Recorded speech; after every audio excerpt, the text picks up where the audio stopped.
বিসমিল্লাহির রহমানির রহিম।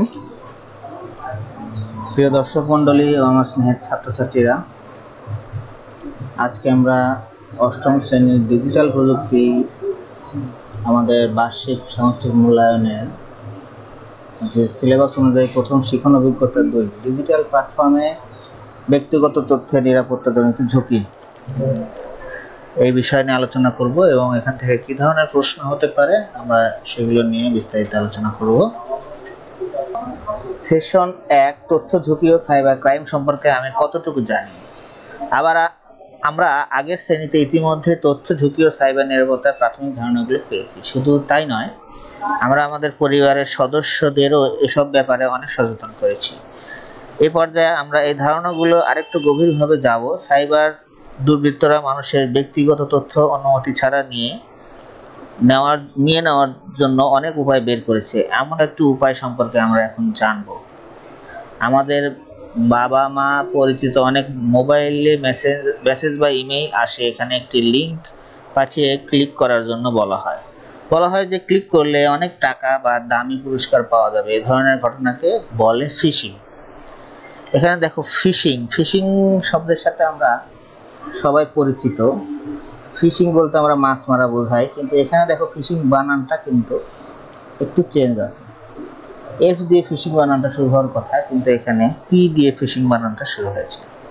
ইংরেজির বানান ভিন্ন হলেও এটি মূলত বড়শির ফাঁদ ফেলে মাছ ধরার ধারণা থেকে এসেছে। পরিচিত বা আমরা বিশ্বাস করি এমন কোনো ব্যক্তি বা প্রতিষ্ঠানের পরিচয় ডিজিটাল মাধ্যমে যোগাযোগ করে আমাদের গুরুত্বপূর্ণ গোপনীয় তথ্য বা আর্থিক সম্পদ হাতে নেওয়াকেই ফিশিং বলে। তাহলে আমরা কিন্তু এখান থেকে একটি শর্ট প্রশ্ন পেতে পারি যে ফিশিং কাকে বলে। আমরা সংক্ষিপ্ত প্রশ্ন হিসেবে একটি প্রশ্ন পেলাম, ফিশিং কাকে বলে।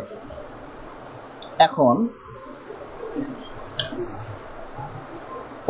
পরের পৃষ্ঠা একটা ইমেইল দেখি। এখানে লেখা আছে trusted bank, dear valuated customer of trusted bank. এখন এখানে আমাদের we have received recently attempt to withdraw, মানে আমরা এখানে $135 উইথড্র করেছি। আমরা যদি এখানে আরও ইনফরমেশন কারেক্টলি দিতে চাই তাহলে এই লিঙ্কে ক্লিক করতে বলা হচ্ছে।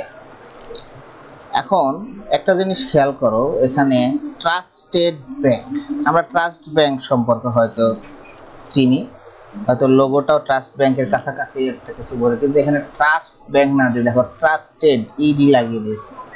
ট্রাস্টেড ব্যাংক এই কথাটি লেখার কারণে আমরা অত খেয়াল না করেই এই ট্রাস্টেড শব্দটিকে ট্রাস্ট ব্যাংক ভেবে নোটিশটা মনে করলাম, হ্যাঁ তাহলে তো আমার পরিচিত, আমার ট্রাস্ট ব্যাংকে অ্যাকাউন্ট আছে, আমি এই লিঙ্কে ক্লিক করি তাহলে দেখি কিছু পাওয়া যায় কিনা। কিন্তু এই লিঙ্কে ক্লিক করার পরেই আমরা আমাদের প্রয়োজনীয় তথ্য দিয়ে দিলে আমাদের গোপনীয় তথ্যগুলো তাদের কাছে চলে যাবে, এমনকি আমার ব্যাংকের টাকাও হারিয়ে যাওয়ার সম্ভাবনা থাকে। যুক্তরাষ্ট্রে একটি ব্যাংকের গ্রাহকদের কাছে না এই ধরনের ইমেইল পাঠানো যায়।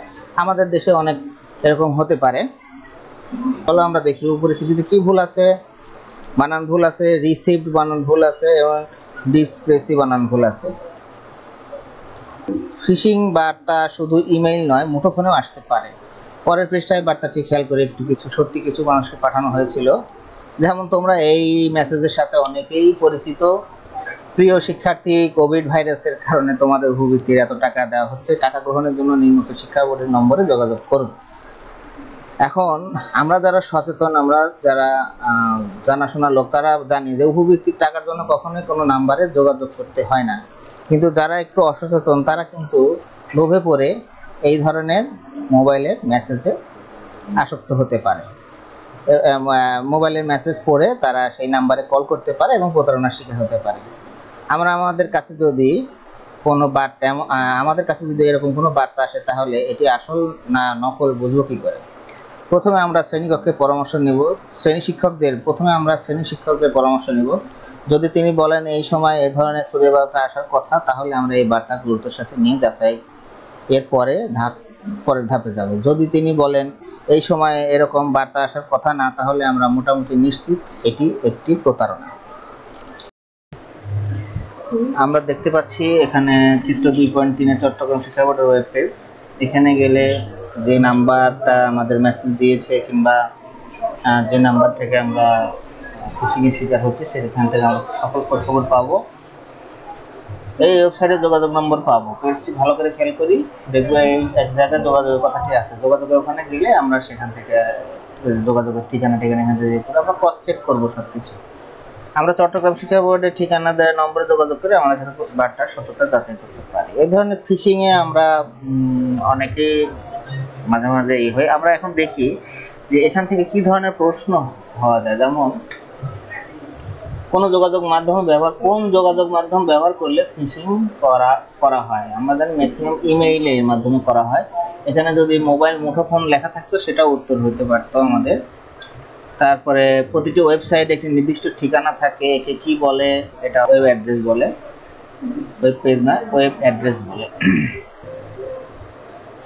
ওয়েব অ্যাড্রেস বলে। আচ্ছা, রেফারেন্স বলতে বোঝায় মূল উৎস। এখানে ফিশিং সম্পর্কে আর তেমন কোনো প্রশ্ন আমরা দেখছি না। এখানে ফিশিং এর সম্পর্কে যদি আমরা সংক্ষিপ্ত প্রশ্ন খুঁজতে যাই, যে এখানে এক কথা হতো ফিশিং করার জন্য দুর্বৃত্ত কোন ধরনের মেসেজ পাঠায়? লিঙ্ক সহ মেসেজ বা লিঙ্ক যা ক্লিক করার জন্য বলা হয়। সন্দেহজনক একটি মেসেজ উপবৃত্তির অফার থাকলে এবং আমরা উপবৃত্তি পাওয়ার যোগ্য না হলে আমরা আমাদের কি করা উচিত? মেসেজটি ডিলিট করে দেওয়া উচিত। বিশ্বস্ত কোনো প্রতিষ্ঠানে মেসেজ কিংবা ইমেইলের মধ্যে কি কি ভুল থাকে না? ব্যাকরণগত, বানানগত ভুল থাকে না। এই ধরনের আমরা কিছু সংক্ষিপ্ত প্রশ্ন পেতে পারি। আমরা দেখি সংক্ষিপ্ত প্রশ্ন, ওটা গেল নৈবেদ্যিক এক কথা প্রকাশ। সংক্ষিপ্ত প্রশ্ন আছে, ফিশিং কাকে বলে? ফিশিং কাকে বলে আমরা সেটা আমাদের প্রথমেই আমরা দেখেছি ফিশিং কাকে বলে। এখানে বলেছে যে ফিশিংটাকে আমরা এভাবে বলতে পারি যে মানুষকে বিভ্রান্ত করে তাদের তথ্য হাতিয়ে নেওয়ার জন্য, মোট কথা মাছ যেভাবে ফাঁদ ফেলে মাছ ধরার ধারণা থেকে এসেছে। ইংরেজিতে বানান ফিশিং হচ্ছে ইংরেজি বানান ভিন্ন হলে এটার মধ্যে বড়শিতে ফাঁদ ফেলে মাছ ধরার ধারণা থেকে এসেছে। আমরা বিশ্বাস করি এমন কোনো ব্যক্তি বা প্রতিষ্ঠানের পরিচয় ডিজিটাল মাধ্যমে যোগাযোগ করে আমাদের গুরুত্বপূর্ণ গোপনীয় তথ্য, আর্থিক সম্পদ হাতিয়ে নেওয়াকে ফিশিং বলে। তো এখান থেকে আমরা এই উত্তরটা দিতে পারি। আরেকটা আছে, মুঠোফোনের নিরাপদ ব্যবহারের জন্য আমরা কি করতে পারি? এটা আমরা পরবর্তীতে হয়তো পাবো। এখানে দেখো রচনামূলক প্রশ্নে ফিশিং সম্পর্কে আমরা পাচ্ছি কিছু। ফিশিং কি? পরিচিত নম্বর থেকে আসা ফিশিং এর চেষ্টা থেকে নিজেদের নিরাপদ রাখার কিভাবে রাখবো, কিভাবে ধাপগুলো লেখো। এখানে দেখো পরিচিত ধাপগুলো, গোপনীয় তথ্য আছে কিভাবে ধাপগুলো আমরা নিজে না বুঝলে অভিজ্ঞ কাউকে মেসেজটি দেখাবো। মেসেজে বানান ভুল আছে কিনা ভালো করে পড়া, ওই সময়ে এমন মেসেজ আসার কথা কিনা তা খেয়াল করা, কোনো সাইটে কথা বলা থাকলে ওই সাইটে গিয়ে সব তথ্য দেখা, সাইটের যোগাযোগ অপশনে গিয়ে যে নম্বর থেকে মেসেজ আসছে তার সাথে নম্বর মিলিয়ে দেখা। এই ধরনের একটি রচনামূলক প্রশ্ন হতে পারে। আমরা একটা ভিডিও ক্লিপ দেখতে পারি আসলে ফিশিংটা আসলে কেমন, ফিশিং এর কারণে মানুষ কিভাবে প্রতারিত হয়। এটা বাস্তব আমরা একটা নাটকের ক্লিপ থেকে তোমরা অনেকেই নাটকটা দেখেছো। নাটকটা কিডনি নাটক থেকে নেওয়া। তোমরা অল্প একটু দেখলে আশা করি ভালো লাগবে। এরপরে আমরা পরের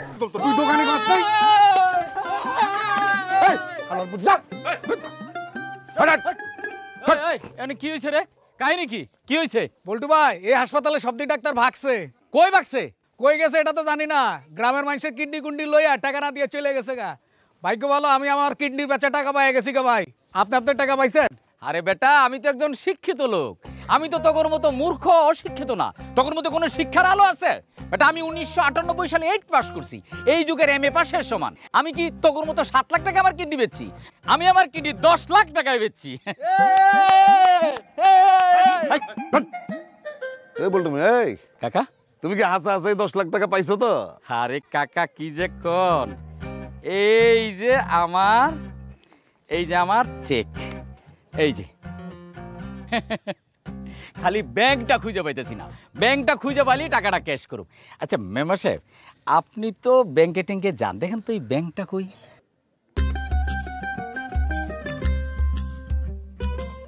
চিনবেন কেমনে? আপনি তো 6 পাস।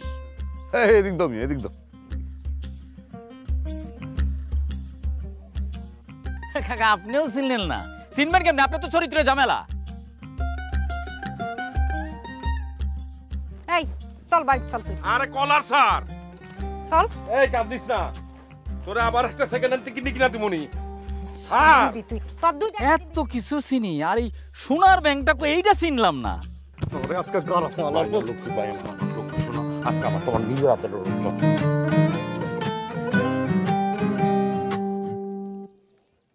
আল্লাহ, এটা কি হইলো?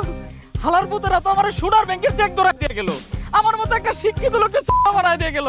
আমি এখন কি করি? আমার কিডনিও নিয়ে গেল, আমার টাকাও দিল না। আমার এখন কি হবে? আমি কি করি? আমি এখন কি করি? আমার কি করি? সব শেষ হয়ে গেল। আমি এখন কি করব? কি করব? আমি এখন কি করব? আমার সব শেষ হয়ে গেল। এই ব্যাংকটা আমি চিনি। চিনোস? হ্যাঁ, কই এ ব্যাংক? এনে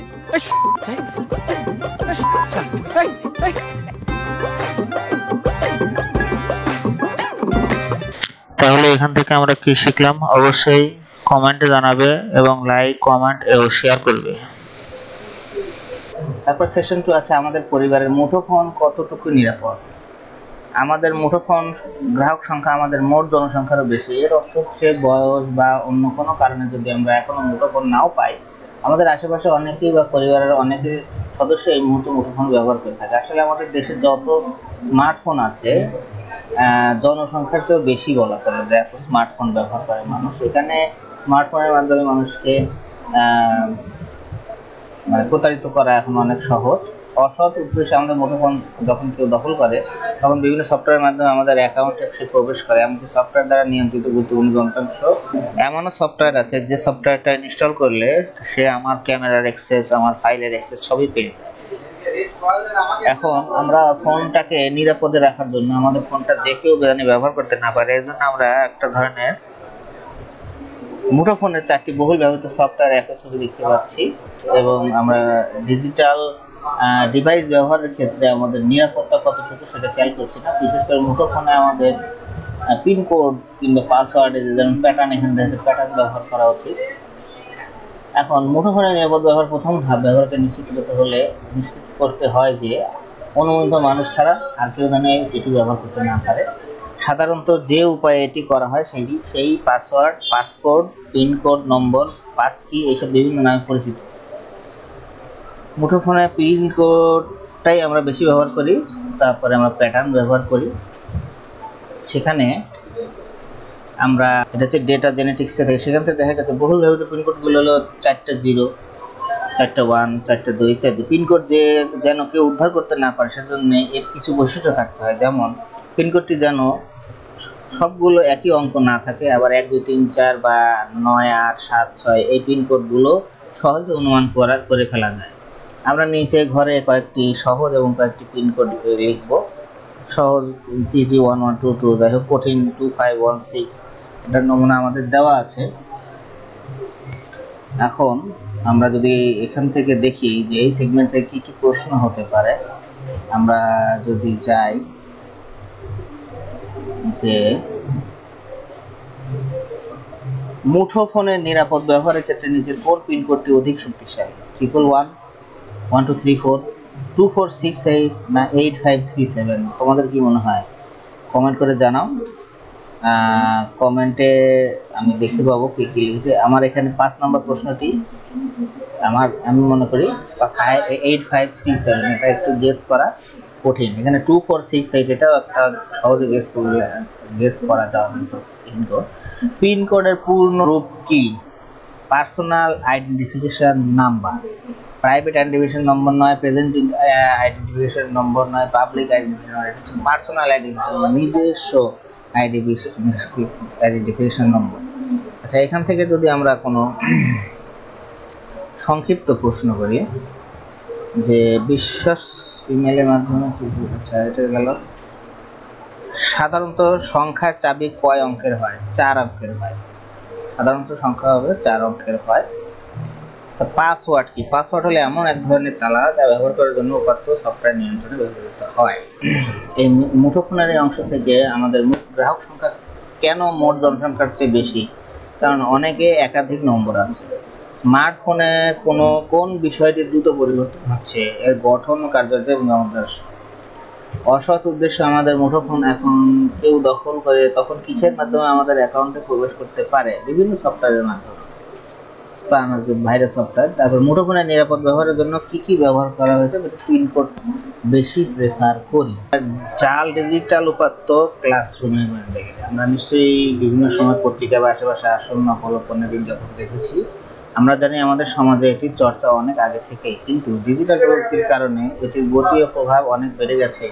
আমরা নিশ্চয়ই বিভিন্ন সময় পত্রিকা ও আশেপাশে আসল ও নকল পণ্যের বিজ্ঞাপন দেখেছি। আমরা জানি আমাদের সমাজে এমন এটি চর্চা অনেক আগে থেকে আছে। ডিজিটাল উপাত্তের অতি তথ্য বা মেটাডাটা বোঝায় এই কারণে খুবই গুরুত্বপূর্ণ। আসলে আমাদের মেটাডাটা কি? অতি তথ্য বা মেটাডাটা হলো তথ্য সম্পর্কিত আরো তথ্য। যেমন এই বইয়ের অধ্যায়গুলোকে যদি আমরা তথ্য হিসেবে কল্পনা করি, তাহলে রেফারেন্স বা মূল উৎস হতে আরো তথ্য যাচাই করা হলো অধিক তথ্য। যেমন পিনকোড বিষয়ে আগের সেশনের তথ্যটুকু ডেটা জেনেটিক্স লেখা করেছিলাম, তা ছিল অতি তথ্য পাওয়ার উৎস। একজন একটা ছবি পোস্ট করলো, একজন একটা ভিডিও পোস্ট করলো, সেটি আসলে সঠিক না ভুয়া সেটা আমরা যাচাই করতে পারি। এখানে আমাদের ধরো এই ছবিটা কেউ দিয়ে বললো এটা আফগানিস্তানের ছবি, আসলে এটা আফগানিস্তানের ছবি না কোথাকার ছবি সেটা দেখার জন্য আমরা এই ছবির উপর মাউস দিয়ে রাইট বাটন ক্লিক করে নিচের মেনুতে যাব এবং প্রপার্টিজ দেখতে পারি। প্রপার্টিজ দেখার পরে সেখান থেকে আমরা প্রপার্টিজ অপশনে গিয়ে দেখতে পারবো, নিচে তথ্যগুলি দেখতে পাবো। নিচে তথ্যগুলো দেখতে পাবো। এখানে চিন্তা করে দেখি, কেউ এই ছবি দেখিয়ে বলে এটি 2000 সালের ছবি, উপরে তথ্যের ভিত্তিতে কি তার সত্যতা যাচাই করা সম্ভব? নিচে আমরা উত্তরের পক্ষে যুক্তি দিই। এখানে আসলে 2000 সালের ছবি কিনা, এখানে তারিখ, ডেট, কত সালে ছবিটা তোলা হয়েছে, কয়টার সময় তোলা হয়েছে, সবকিছুই দেওয়া আছে। আবার ডিটেলসে গেলে আমরা এখান থেকে কয়টার সময় ডেট ক্রস ছবিটা তোলা হয়েছে ডিটেলে আমরা সেটাও পাবো। এরকম আমরা যে কোনো ছবি, যে কোনো স্থান আমরা যাচাই করতে পারি যে আসলে ছবিটি সঠিক কিনা। একটা ছবি আমাদের ইউটিউব, ফেসবুক, এখন ইদানিং আমরা অনেক ভুয়া খবর পাই, অনেক কিছুই পাই। কাজে কেউ যদি আমাদের একটি ছবি দেখে বলে এটি টেকনাফের ছবি, আর যদি অতি তথ্যে দেখি তেঁতুলিয়ার তথ্য দেওয়া আছে, তাহলে বুঝতে হবে যে কথাটি মিথ্যা। এটাকে বলা হচ্ছে মেটাডাটা। এখন আমরা আমাদের শিক্ষকের সাথে একটু গোয়েন্দাগিরি করব। আচ্ছা, এটা আমরা ক্লাসে গিয়ে আমরা গোয়েন্দাগিরি আমরা অনেক করেছি। মাধ্যম বলতে আমরা ফেসবুক, ইউটিউব, টুইটার এগুলোকে বোঝাই। এখানে যে ডিজিটাল যোগাযোগ মাধ্যমে সবচেয়ে বেশি আলোড়ন সৃষ্টি করেছে সেটা হলো সামাজিক যোগাযোগ মাধ্যম বা সোশ্যাল মিডিয়া। আমরা নিশ্চয়ই অনেকে বিভিন্ন ডিজিটাল সামাজিক যোগাযোগ মাধ্যমের সাথে পরিচিত, তাই না? পরিচিত না হয়ে থাকলে কোনো সমস্যা নেই, কিছুক্ষণের মধ্যে আমরা পরিচিত হব।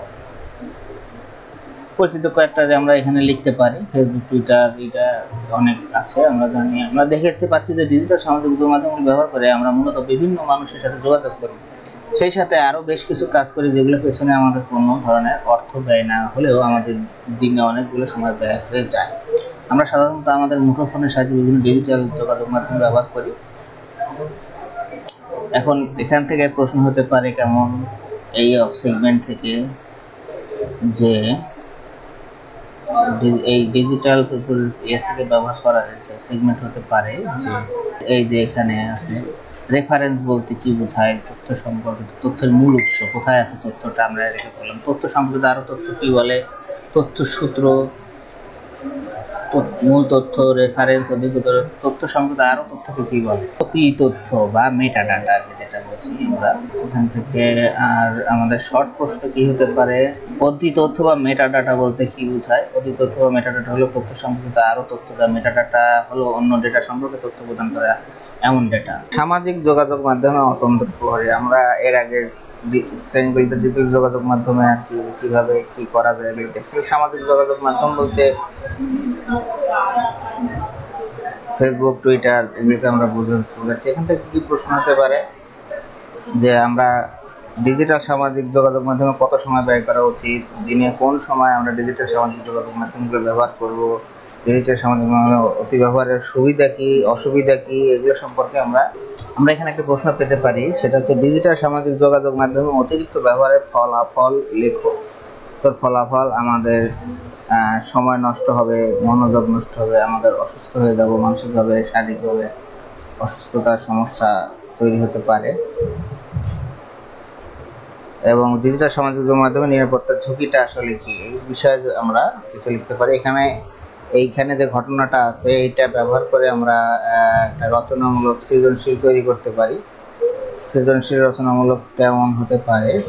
নিশাত প্রায় মায়ের মোবাইল নিয়ে কার্টুন সিনেমা দেখে, মায়ের ফেসবুক অ্যাকাউন্টে প্রবেশ করে বিভিন্ন পোস্টে লাইক দেয়, কমেন্ট লিখে সময় নষ্ট করে। মা অনেক নিষেধ করা সত্ত্বেও কথা শুনে না, মায়ের সাথে মেজাজ খারাপ করে, ক্লাসে অমনোযোগী বন্ধুদের সাথে কথা বলার সময় অল্পতেই রেগে যায়।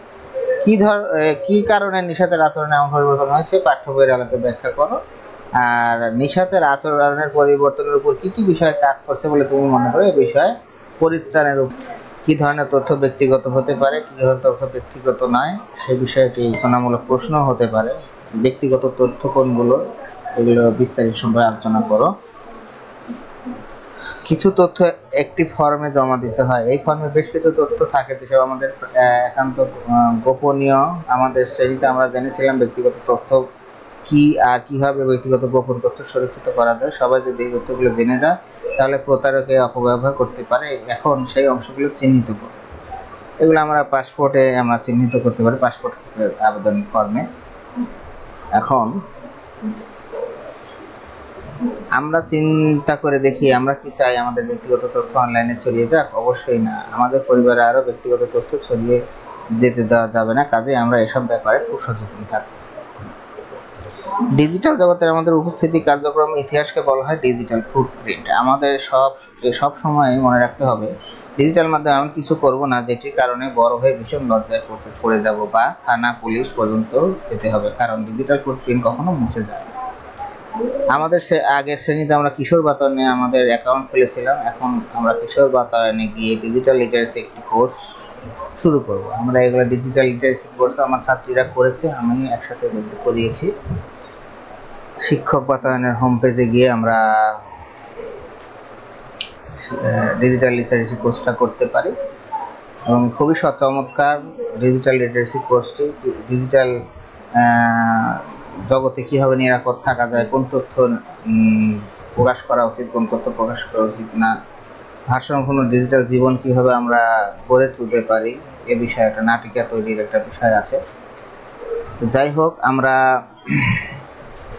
এই বিষয়গুলো এখান থেকে আমরা কিছু প্রশ্ন তৈরি করেছি, সেখানে আমরা একবারে দেখি, একবারে প্রথম থেকে রিভিউ করি যে কোনো যোগাযোগ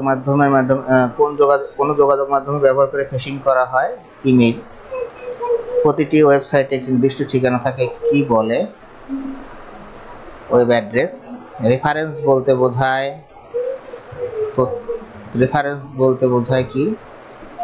রেফারেন্স বলতে বোঝায় তথ্যের মূল উৎস। তথ্য সম্পর্কিত আরো তথ্যকে কি বলে? অধিতথ্য বা মেটা ডাটা যেটা বলি। মুঠোফোনের নিরাপদ ব্যবহারের ক্ষেত্রে নিচে কোন পিনকোডটি অধিক শক্তিশালী? এখানে 8537। পিনকোডের পূর্ণরূপ কি? পার্সোনাল আইডেন্টিফিকেশন নম্বর। মাধ্যমিক পর্যায়ের শিক্ষার্থীরা ডিজিটাল লিটারেসি কোর্স করতে কোন মাধ্যমে? এখানে আছে শিক্ষক বাতায়ন ওয়েবসাইটে। কিশোর বাতায়ন হলো একটি অনলাইন কিশোর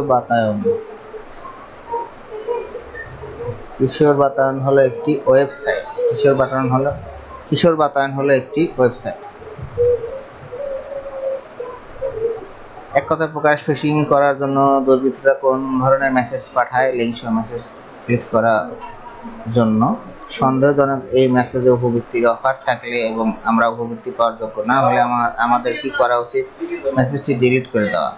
বিশ্বে কোনো প্রতিষ্ঠানের মেসেজ কিংবা ইমেইলের মধ্যে কি কি ভুল থাকে? ব্যাকরণগত বা বানানগত নিরাপত্তা ব্যবহৃত হয়। এখানে তোমরা প্রশ্নগুলো স্ক্রিনশট নিয়ে রেখে দিতে পারো। দেখো কি এগুলো ব্যক্তিগত তথ্য কি? ডিজিটাল সামাজিক তথ্য ব্যবহারের ফলাফল দেখো। আমাদের সময় নষ্ট হবে, মনোযোগ নষ্ট হবে, আমরা সুস্থ হয়ে যাবো, মানসিকভাবে অথবা শারীরিকভাবে অসুস্থ হয়ে যাবো। ফিশিং কাকে বলে? মুঠোফোনের নিরাপদ ব্যবহারের জন্য আমরা কি করতে পারি? বাংলাদেশে মুঠোফোনের গ্রাহক সংখ্যা কেন মোট সংখ্যার চেয়ে বেশি?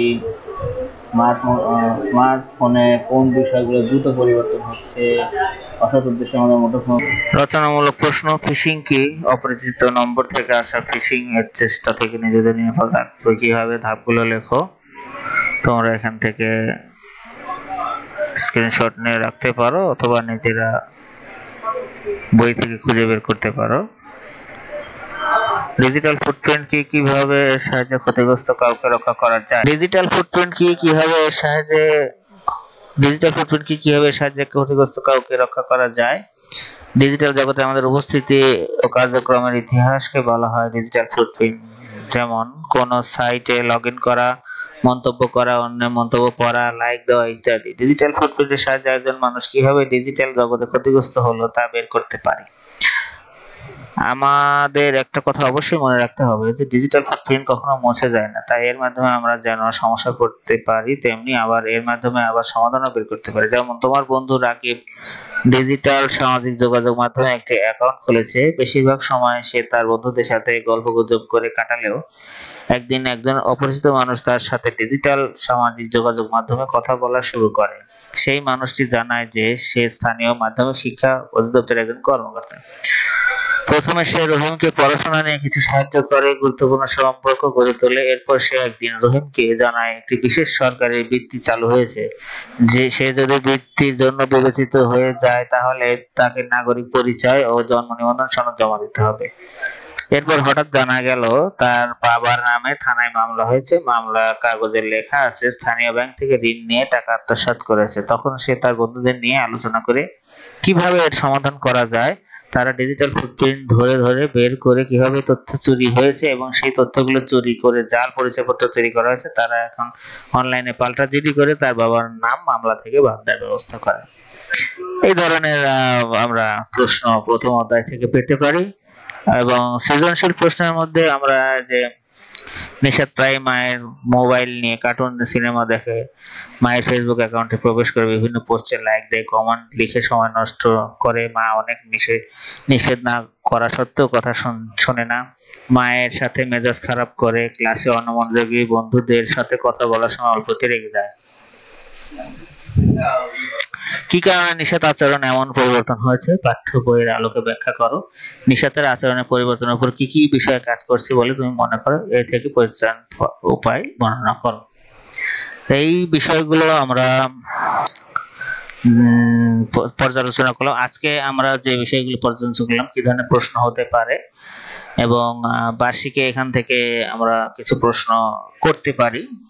আমার সাজেশন, আমার ভিউয়ার্সরা এখান থেকে, শিক্ষকরা যদি দেখেন তারাও সাহায্য নিতে পারেন এবং আমার স্টুডেন্টরা যারা দেখছো তারাও এখান থেকে উপকার পাবে আশা করি। আজকের মতো এই পর্যন্তই। সবাই ভালো থেকো, সুস্থ থাকো। আল্লাহ হাফেজ।